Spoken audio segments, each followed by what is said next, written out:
Hello. Welcome, everyone.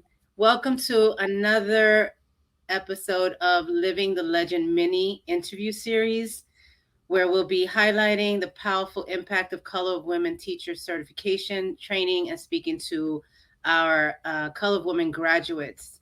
My name is Milagros Soriano Rivera. I am a Color of Women teacher as well as a guild member. I am hailing from San Antonio, Texas, which is the land of the Tonkawa. So I want to honor our ancestors and the stewards of this land. I'm originally from New York, so I'm getting to know them through presence. And today we actually have Lauren Adorno Weatherford with us. But before we give the mic to Lauren, I want to extend the red thread to you. I want us to be in connection. The red thread is a symbol of connection and protection and a very cherished talisman in our intentional creativity community. So I want to extend this to you and have you imagine that you're already connected as you join us for this conversation and sharing of hearts. Please grab a cup of your favorite beverage. I have some tea in mine, and just settle into your seats or stand and just be with us. Oh, so Lauren, Yeah, with that said, please tell us a little bit about yourself. Thank you for being with us today. thank you. It's an honor to be here. I am so happy. I am currently in the land of the original peoples that were the Susunes, and in the greater Bay Area, the Miwoks, the Yokuts, the Patwin, and the Ohlone people lived on this land. And I am originally born and raised in California. So those are all of the land acknowledgement first peoples that have been here, and I'm glad to be a part of that now. Mm-hmm. I am. Well, did you have a question for me first? I forgot what. Not yet. Nope. Go ahead. Just tell us a little bit about yourself, whatever comes to your heart. Yeah. Okay. So, I am a Color of Woman graduate. I am also a board member of Intentional Creativity, and I'm also one of the leaders in the Biwalk Circle with Samarit Strawn. She and I co-lead together the monthly circle within the MUSEA organization of IC.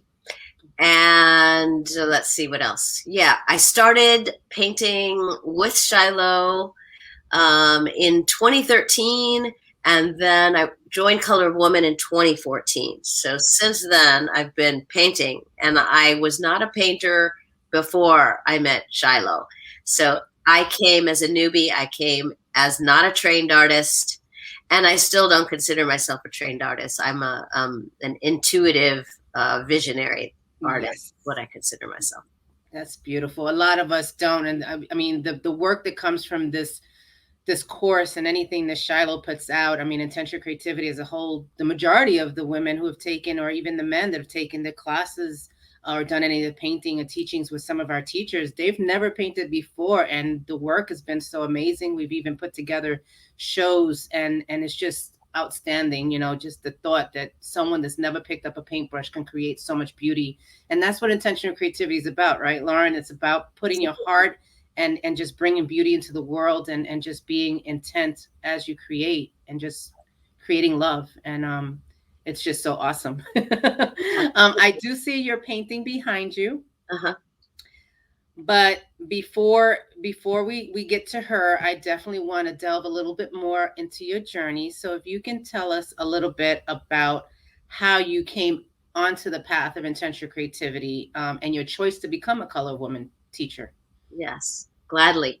In let's see, it was 2013. Well, no, before that, let's say I was a trained before that, and I took shaman studies, and I had many different teachers along the path. So I was working more in the spirit realm of things through shamanism and meditative journeys, and became a Reiki master and had a practice.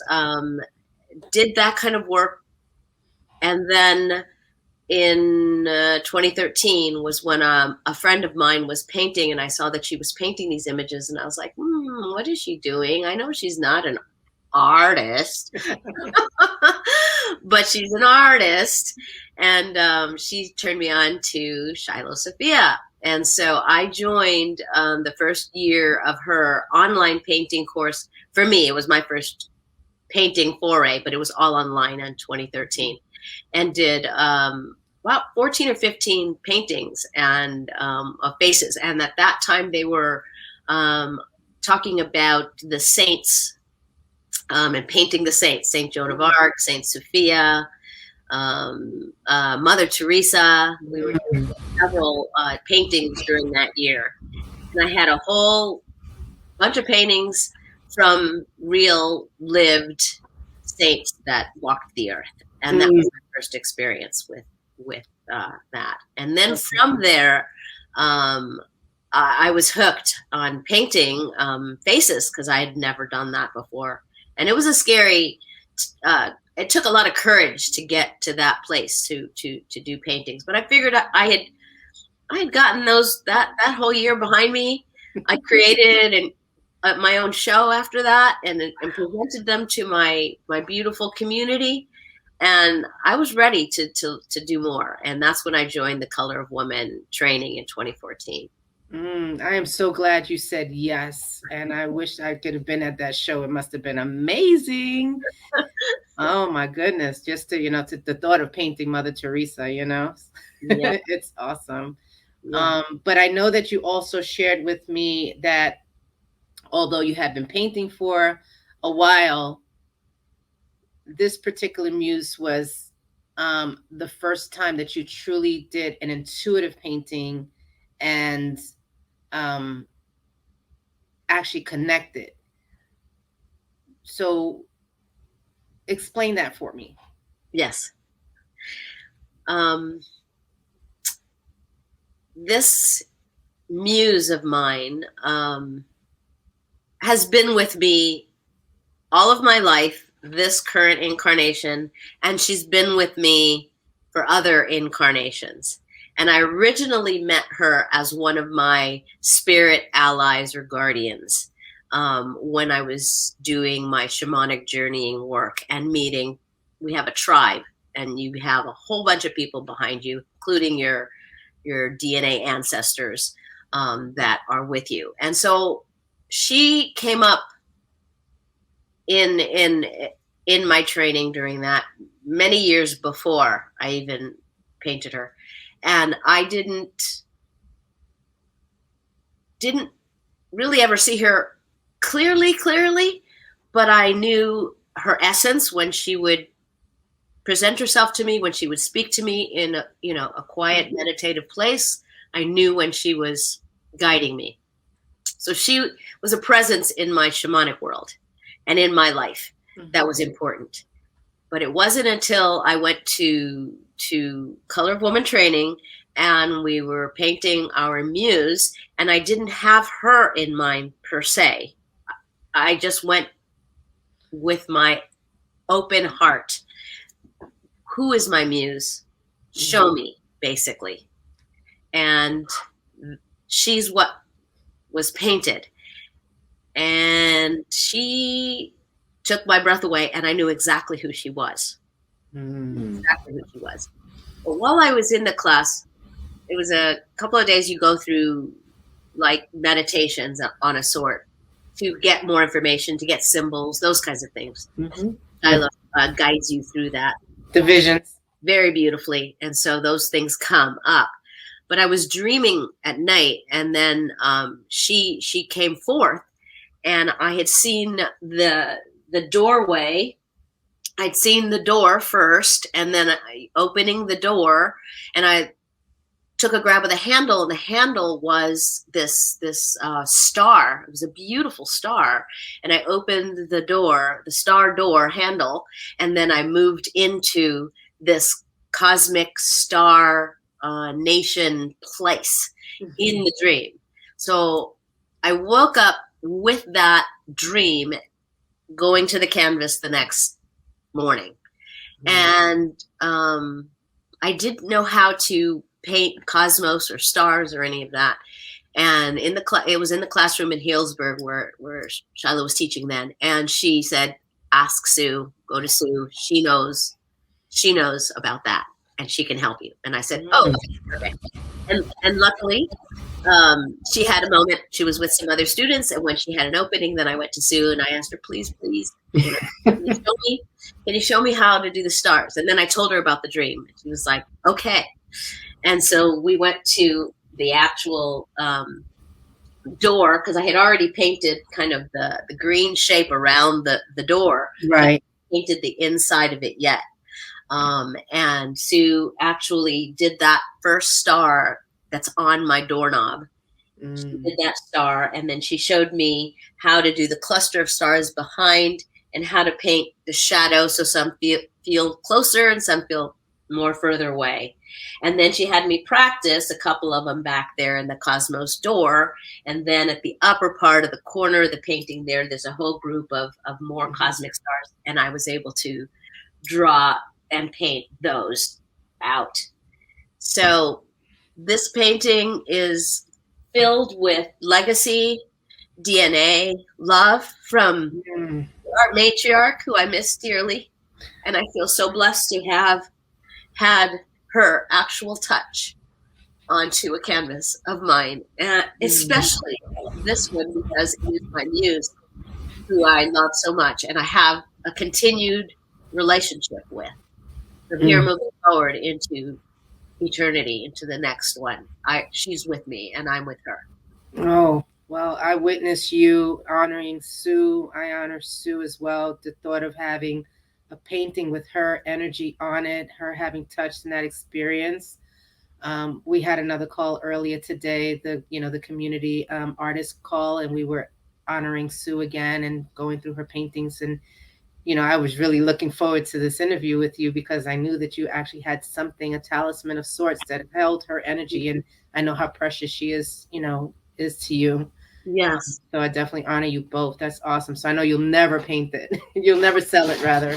No, this stays. Yes, that is priceless. Definitely. Well, thank you for sharing that, that portion of the story. Because I know when you shared it earlier, you said that the little girl used to like to sleep under the stars. Oh, yes. Do I have time to share that little story? Yes, we're in no rush. All right. Okay, I'll be happy to share it.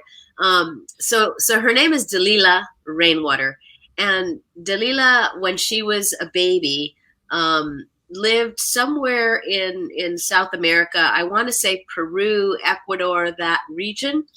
And she would wake up every single night as an infant, toddler, and she lived in an open, like adobe type setting home, and on the outside of the house were steps that led up to the top of the house. And every night she would wake up and she would walk up those stairs, and then she would just fall asleep on top of the roof. And her parents were trying to find her. Where did she go? Where's the baby? Found her up there after maddeningly searching for this child. And we're very concerned because there was no wall or railway that really could secure a little infant that could topple over and get hurt. So since she was doing it every night, they decided, let's just make her bed up there. Let's just give her a bed. They gave her a bed, created that, and she slept soundly from thenceforth and didn't crawl back down the stairs to come into the house to sleep. She stayed out there. And fast forward into that lifetime, Delilah became a healer, hands-on healer, and there were many people from all over different villages that would come for miles to her, and she would place their hands and do touch healing on these people. And during this lifetime, she was she loved the work she was doing. However, she was very saddened because she always wanted to have a child and could not have a child in that lifetime, during that lifetime. And fast forward into that lifetime, she she ended up knowing that she was responsible for the civilization that disappeared. And those were the people that, according to history, they think they were murdered by the conquistadores and all of that. But there was some people and some legend about these people that went back home to the stars from whence they came.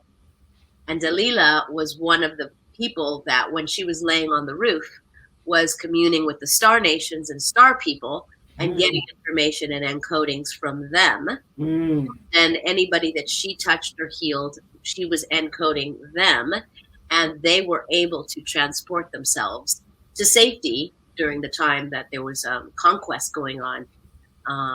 And they made it back home to the stars. Oh. And during my shamanic training, I know the star. It's in the Pleiades. It's the star Maya, and there's a whole group there. And that's where Delilah is from. That's where I am from. That's my DNA cosmic lineage. Beautiful. Thank you for asking about that, because that's an important part of who she is. She has a beautiful story. No, yes, and she's part of your story, and that's what legend is about. And legend, even encompassing it, legend leads into Color Woman, but it's about learning to write the story, to hear the story, and let the painting inform you. Yeah. And why I was so excited about your interviews, because you really have this cosmic connection, and I know that the teachings from Sue about us actually originating, from stars and being made from the same matter. I have my Mattering Matter shirts on, honoring Mama Cloud and keeping it real as well. Yeah. And that's who we come from. Yes. And to have that connection, and to know that as a little girl, she knew where she was from, and she knew to go up to the roof and communicate with her people and bring that information and pass it down. Yep. And you've been blessed with that teaching embedded in your DNA. Yes, and that's exactly what I feel that the paintbrush is for me. It is that tool for me to transport me into another realm of being myself and learning who I am, and also creating the beauty that the paintings obviously come out as, without really my specifically saying, I'm going to paint this. These are just very organic beings that come from the paintbrush as my medicine tool. And I really believe it is my medicine tool. It is your medicine tool. And you've, like I said, you've already had your medicine basket because of your shamanic, and you've just added intention, creativity, and the paintbrush is that tool, that extension and connection that helps you open that portal to that place. Yes. And when they say you can't paint, the painting's not going to paint itself, they've never taken intention, creativity, because these paintings paint themselves.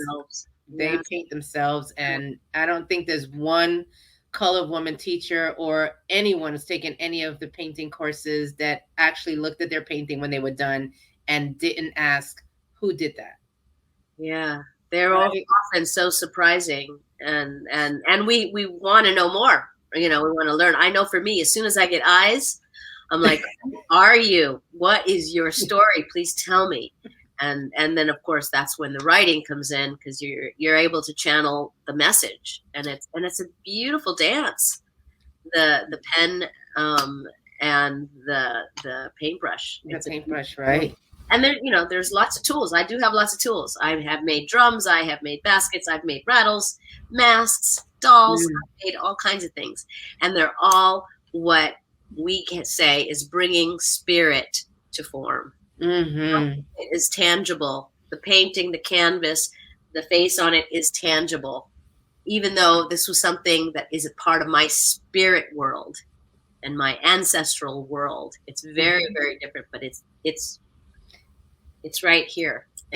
Yeah. And I believe it's the same, because I feel the same about mine. I'm, learning to articulate those stories, and the writing part of the Color Woman training.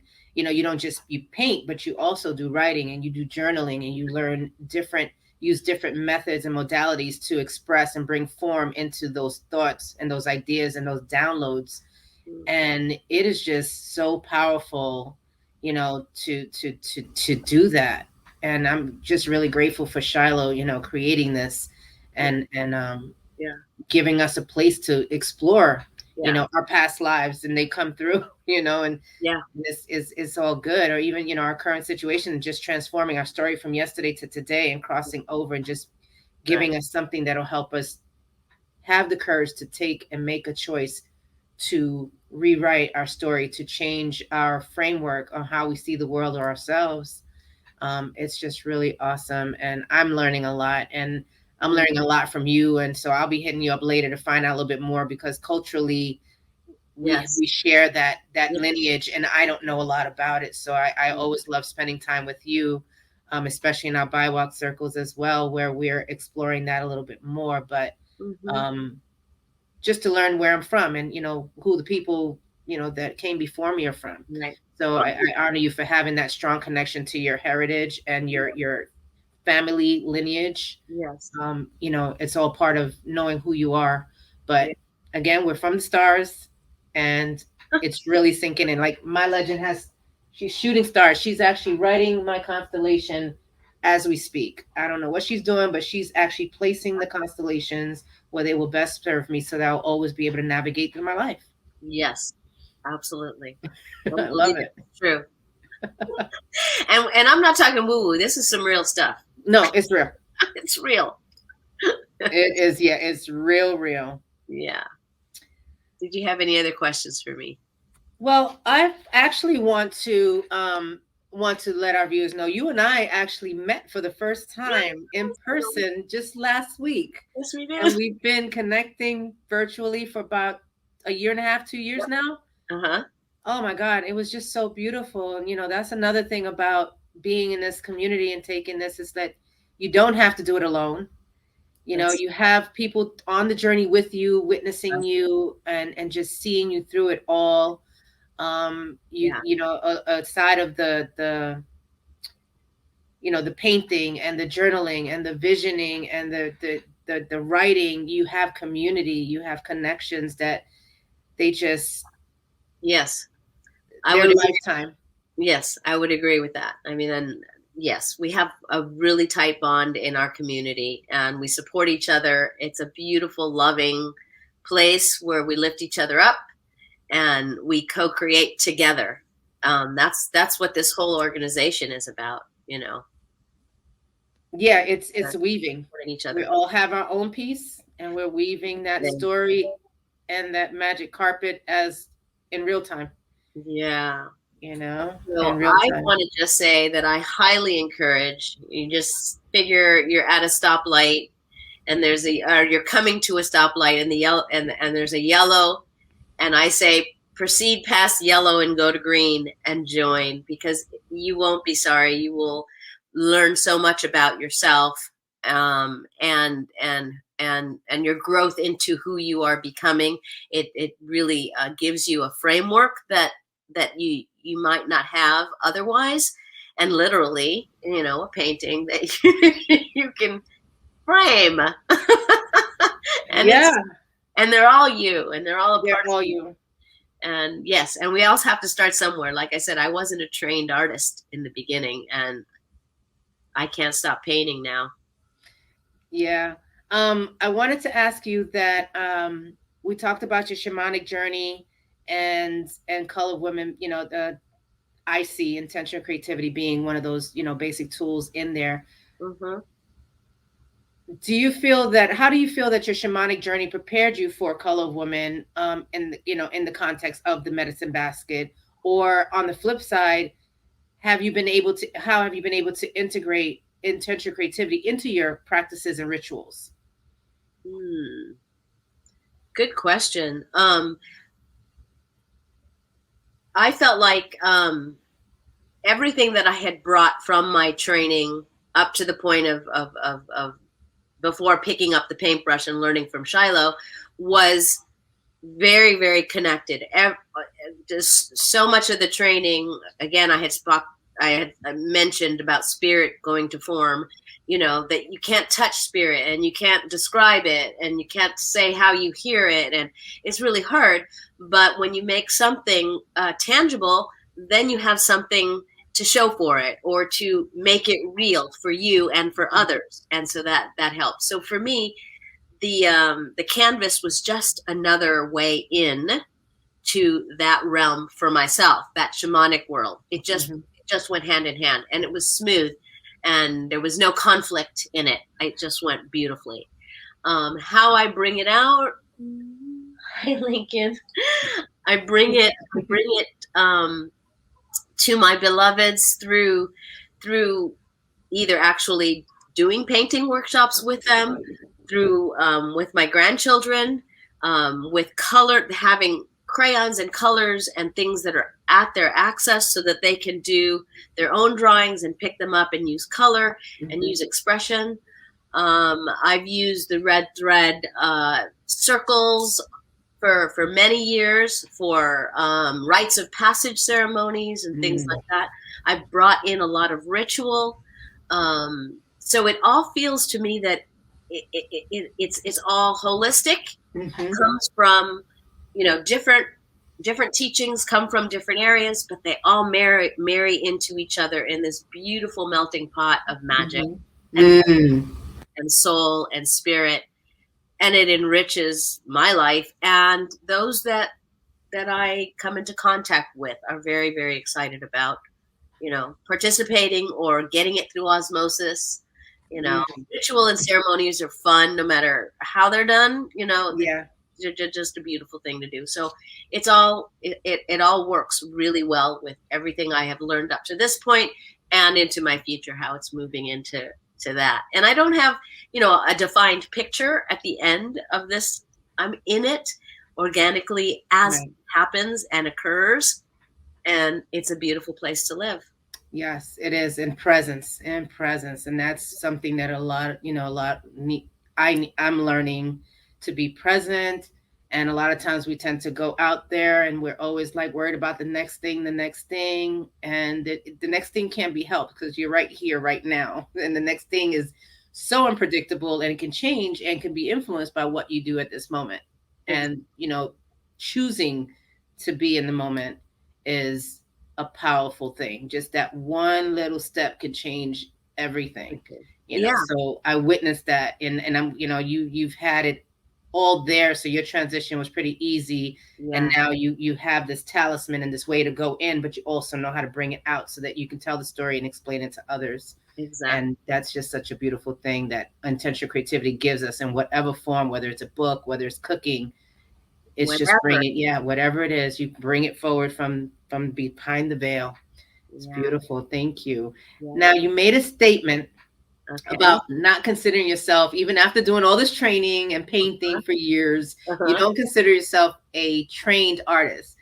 But you did share that you did consider yourself an artist at one point, and I'd love for you to share with our viewers that story of the first time you actually said, I am an artist. Thank you for reminding me of that story. This was in the Color of Woman training, 2014. I was the class of 2014, and Shiloh had offered an experience away, and we were going to Paris. She was going to Paris. And she was bringing along students that wanted to come along and have a painting experience. And so I joined in at that experience. And we were fortunate enough to go to Monets Garden. And it was a day trip. And we got to go through all of the gardens and his house and everything. And there's hundreds of people there. I mean, it's going, moving. And we had our sketchbooks because we were supposed to find a flower, whatever it is that caught our eye, something in the garden to practice. And so we were practicing drawing, and there's hundreds of people going by, and I'm sitting on this bench and I'm going like this, dodging the people, trying to get my sketch in. And this gentleman is watching. It's me and two other of my classmates at the time. And so we were sitting there all with our sketchbooks. And so I was at the end of this bench, and he stood kind of kitty corner to the side, and he was kind of looking at, what we were sketching. And he was silent, but watching us. And then I realized he was knowing that we were English speakers. And so he was trying to get his English together to tell me this message. And finally he says, Monet would be very proud. Oh. And it touched me so deeply. I was tearing up because here I am in this famous artist's home where he created all this beauty, even as he was losing his eyesight, creating more beauty. And there I am in his garden, and I have one of his countrymen that is saying that Monet would be proud. Mm. I was deeply touched, as I am still today. But Yes. after that moment was when I realized I am an artist. And I am an artist. You are an artist. I'm a sacred, visionary artist. You're a And curandera. that too. It's all together. Oh my gosh. Your story is just so amazing. Thank you so much for sharing it. And, I got to spend time with you a bit last week in person, but this is just another layer of getting to know you. And I'm just so honored to be in the same space and get to know your journey. Thank you, Milagro. And your and beautiful piece you have that also honors our matriarch, and holds her energy, so she will always be with you. Yes. Yeah. Woo, thank you so much. Oh my God, this has been awesome. Thank you for sharing your story again, Lauren. And thank you everyone who's watched now, who's watching later. Want to thank you for being in the space with us. And I want to tell you that we will be back next week. And next week at 3 o'clock Pacific time, right here, we will be interviewing Miss Sylvia Becker Hill. So that's coming up next week for next week's interview.